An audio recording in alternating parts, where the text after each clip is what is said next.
इस क्लास में देखने वाले हैं क्लास 12th के हिस्ट्री के टॉप महत्वपूर्ण ऑब्जेक्टिव क्वेश्चन।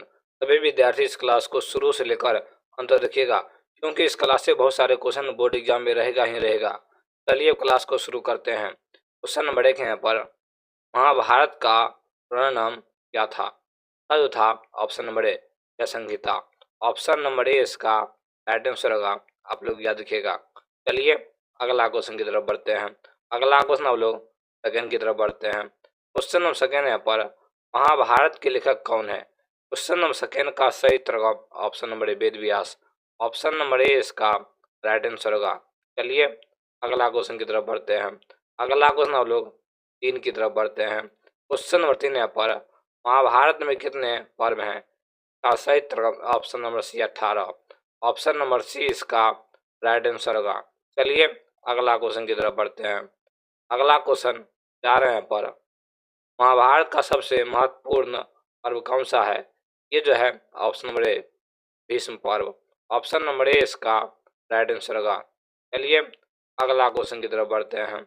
अगला क्वेश्चन अब लोग 5 की तरफ बढ़ते हैं। क्वेश्चन नंबर 5 है पर, महाभारत की रचना कितने वर्षों तक होती रही? इसका सही उत्तर 1000 वर्ष तक। ऑप्शन नंबर बी इसका राइट आंसर होगा। चलिए अगला क्वेश्चन की तरफ बढ़ते हैं। अगला क्वेश्चन अब लोग डी की तरफ बढ़ते हैं। अगला क्वेश्चन 6 पर, महाभारत के समलोचनात्मक संस्करण की शुरुआत किसने की? इसका सही उत्तर option number A B S Suntakar. Option number A इसका राइट आंसर होगा। चलिए अगला क्वेश्चन की तरफ बढ़ते हैं। अगला क्वेश्चन अब लोग 7 की तरफ बढ़ते हैं। अगला क्वेश्चन 7 है पर, महाभारत का समालोचनात्मक संस्करण कितने पेजों में फैला है? इसका सही उत्तर ऑप्शन नंबर सी 13,000 पेज में। ऑप्शन नंबर सी इसका राइट आंसर होगा। चलिए अगला क्वेश्चन की तरफ बढ़ते हैं। अगला क्वेश्चन अब लोग 8 की तरफ बढ़ते हैं। क्वेश्चन नंबर 8 है यहाँ पर, महाभारत के किस भाग को गीता लिखा जाता है? का सही उत्तर भीष्म पर्व। ऑप्शन नंबर ए इसका राइट आंसर होगा। चलिए अगला क्वेश्चन की तरफ बढ़ते हैं। अगला क्वेश्चन अब लोग की तरफ बढ़ते हैं। क्वेश्चन है यहाँ पर, वृत्तवंशिक व्यवस्था में क्या होता है? का सही उत्तर उसको अधिक महत्व है। ऑप्शन नंबर ए इसका राइट आंसर होगा। अगला क्वेश्चन की तरफ बढ़ते हैं। अगला क्वेश्चन लोग 10 की तरफ बढ़ते हैं। क्वेश्चन 10 यहाँ पर, महाभारत का युद्ध किसके बीच हुआ था? का सही उत्तर पांडव और कौरव के बीच। चलिए अगला क्वेश्चन की तरफ बढ़ते हैं। अगला क्वेश्चन लोग 11 की तरफ बढ़ते हैं। क्वेश्चन 11 यहाँ पर, महाभारत के मूल कथा के रचयिता कौन है? का सही उत्तर पार्थसारथी। ऑप्शन नंबर ए इसका राइट आंसर होगा। चलिए अगला क्वेश्चन की तरफ बढ़ते हैं।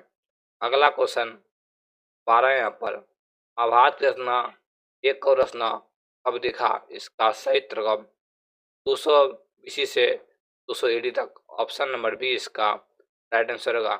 चलिए अगला क्वेश्चन की तरफ बढ़ते हैं। अगला क्वेश्चन लोग 13 की तरफ बढ़ते हैं। महाभारत का संस्करण तैयार करने में कितने साल लगे? इसका सही उत्तर 43 साल। ऑप्शन नंबर सी इसका राइट आंसर होगा। चलिए अगला क्वेश्चन की तरफ बढ़ते हैं। अगला क्वेश्चन 14 यहाँ पर, महाभारत ग्रंथ का भाषा कौन सी है? का सही उत्तर संस्कृत। ऑप्शन नंबर सी इसका राइट आंसर होगा। चलिए अगला क्वेश्चन की तरफ बढ़ते हैं। महाभारत की भाषा वेदों में कैसी है? इसका सही उत्तर सरल। ऑप्शन नंबर ए इसका राइट आंसर होगा। चलिए अगला क्वेश्चन की तरफ बढ़ते हैं। अगला क्वेश्चन हम लोग 16 की तरफ बढ़ते हैं। महाभारत महाभारत की विषय युक्त को महाभारत की विषय वस्तु को किस दो मुख्य शीर्षकों में बांटा गया है? इसका सही उत्तर ऑप्शन नंबर ए आख्यान और दिशात्मक। ऑप्शन नंबर ए इसका राइट आंसर का। चलिए अगला क्वेश्चन की तरफ बढ़ते हैं। अगला क्वेश्चन हम लोग 17 की तरफ बढ़ते हैं। महाभारत में कितने श्लोक शामिल है? का सही उत्तर 1,00,000। ऑप्शन नंबर डी इसका राइट आंसर होगा। चलिए अगला क्वेश्चन की तरफ बढ़ते हैं। अगला क्वेश्चन हम लोग 18 की तरफ बढ़ते हैं। क्वेश्चन नंबर 18 यहाँ पर, महाभारत के रचनाकार पार्थसारथी कौन थे? का सही उत्तर कवि। ऑप्शन नंबर ए इसका राइट आंसर होगा। चलिए अगला क्वेश्चन की तरफ बढ़ते हैं। अगला क्वेश्चन 19 है यहाँ पर। महाभारत के रचनाकार पार्थसारथी को क्या कहा जाता था? क्या कहा था? सूत। ऑप्शन नंबर ए इसका राइट आंसर होगा। चलिए अगला क्वेश्चन की तरफ बढ़ते हैं। अगला क्वेश्चन अब लोग 20 की तरफ बढ़ते हैं। क्वेश्चन नंबर 20 यहाँ पर। महाभारत में युद्ध किस कारण हुआ था? का सही तरह भूमि और सत्ता के लिए। ऑप्शन नंबर ए इसका राइट आंसर होगा। चलिए अगला क्वेश्चन की तरफ बढ़ते हैं। अगला क्वेश्चन 21 यहाँ पर। परिवार को संस्कृति ग्रंथों में क्या कहा जाता है? का सही तरह कुल। ऑप्शन नंबर ए इसका राइट आंसर होगा। चलिए अगला क्वेश्चन की तरफ बढ़ते हैं। अगला क्वेश्चन 22 यहाँ पर। पितृवंशिक व्यवस्था में पिता के बाद किसकी संपत्ति मिलता है? इसका सही तरह ऑप्शन नंबर ए पुत्र का। चलिए अगला क्वेश्चन की तरफ बढ़ते हैं। अगला क्वेश्चन हम लोग 23 की तरफ बढ़ते हैं। बहुपति प्रथा का क्या अर्थ है? का सही तरह एक से अधिक पति। ऑप्शन नंबर ए इसका राइट आंसर होगा। चलिए अगला क्वेश्चन की तरफ बढ़ते हैं। अगला क्वेश्चन 24 है पर। बहुपत्नी प्रथा का क्या अर्थ है? इसका सही तरह एक से अधिक पत्नियां। ऑप्शन नंबर ए इसका राइट आंसर होगा। चलिए अगला क्वेश्चन की तरफ बढ़ते हैं। अगला क्वेश्चन 25 है पर। विवाह के कितने प्रकार होते हैं? इसका सही तरह 8। चलिए अगला क्वेश्चन की तरफ बढ़ते हैं। अगला क्वेश्चन 26 है पर। अंत विवाह पद्धति का क्या मतलब है? इसका सही तरह एक ही गोत्र में विवाह। ऑप्शन नंबर ए इसका राइट आंसर होगा। चलिए अगला क्वेश्चन की तरफ बढ़ते हैं। अगला क्वेश्चन 27 है पर। स्त्री विवाह के बाद किस गोत्र को अपनाती है? इसका सही तरह पति का गोत्र। ऑप्शन नंबर ए इसका राइट आंसर होगा। चलिए अगला क्वेश्चन की तरफ बढ़ते हैं। क्वेश्चन 28 है पर। टंडलों को वर्ण व्यवस्था में क्या रखा गया था? का सही तरह ऑप्शन नंबर ए सबसे निचले स्तर पर। ऑप्शन नंबर ए इसका राइट आंसर होगा। चलिए अगला क्वेश्चन की तरफ बढ़ते हैं। अगला क्वेश्चन 29 है पर।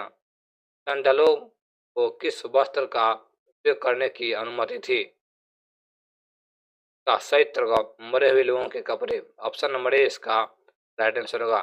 चलिए अगला क्वेश्चन की तरफ बढ़ते हैं। अगला क्वेश्चन 30 है पर। टंडलों को रात में क्या करने की अनुमति नहीं थी? इसका सही तरह गांव और नगर में चलने की। ऑप्शन नंबर ए इसका राइट आंसर होगा। चलिए अगला क्वेश्चन की तरफ बढ़ते हैं। अगला क्वेश्चन 31 है पर। सातवाहन शासकों के पत्नियां ने विवाह के बाद क्या किया? इसका सही तरह पिता के गोत्र को अपनाया। ऑप्शन नंबर ए इसका राइट आंसर होगा। चलिए अगला क्वेश्चन की तरफ बढ़ते हैं। अगला क्वेश्चन 32 है पर। समाज में वर्ण व्यवस्था के अनुसार ब्राह्मणों को क्या कार्य है? क्वेश्चन नंबर 32 का सही तरह ऑप्शन नंबर ए अध्ययन और यज्ञ करना। ऑप्शन नंबर ए इसका राइट आंसर होगा। चलिए अगला क्वेश्चन की तरफ बढ़ते हैं। अगला क्वेश्चन हम लोग 33 की तरफ बढ़ते हैं। क्वेश्चन नंबर 33 है पर। ब्राह्मणों ने वर्ण व्यवस्था की उत्पत्ति को किस रूप में माना? इसका सही तरह ऑप्शन नंबर ए देवी व्यवस्था। ऑप्शन नंबर ए इसका राइट आंसर होगा। चलिए अगला क्वेश्चन की तरफ बढ़ते हैं। अगला क्वेश्चन 34 है पर। समाज में आर्थिक प्रतिष्ठा किस पर आधारित थी? इसका सही तरह संपत्ति। ऑप्शन नंबर ए इसका राइट आंसर होगा। चलिए अगला क्वेश्चन की तरफ बढ़ते हैं। अगला क्वेश्चन 35 है पर। बुद्ध धर्म में वर्ण व्यवस्था की क्या स्थिति है? इसका सही तरह ऑप्शन नंबर ए आलोचना की गई है। ऑप्शन नंबर ए इसका राइट आंसर होगा। चलिए अगला क्वेश्चन की तरफ बढ़ते हैं। अगला क्वेश्चन 36 है पर। चाणक्य ने वर्ण व्यवस्था के बारे में क्या कहा था? जो कहा था यह समाज की जरूरत है। ऑप्शन नंबर ए इसका राइट आंसर होगा। चलिए अगला क्वेश्चन की तरफ बढ़ते हैं। अगला क्वेश्चन हम लोग 35 की तरफ बढ़ते हैं। तो समाज में वर्ण व्यवस्था को इस प्रकार से समझा गया। इसका सही तरह ऑप्शन नंबर ए एक अस्थायी व्यवस्था। ऑप्शन नंबर ए इसका राइट आंसर होगा। चलिए अगला क्वेश्चन की तरफ बढ़ते हैं। अगला क्वेश्चन 38 है पर। महाभारत में वर्ण व्यवस्था को किस दृष्टिकोण से प्रस्तुत किया गया? इसका सही तरह ऑप्शन नंबर ए सामाजिक दर्शन के रूप में। ऑप्शन नंबर ए इसका राइट आंसर होगा। चलिए अगला क्वेश्चन की तरफ बढ़ते हैं।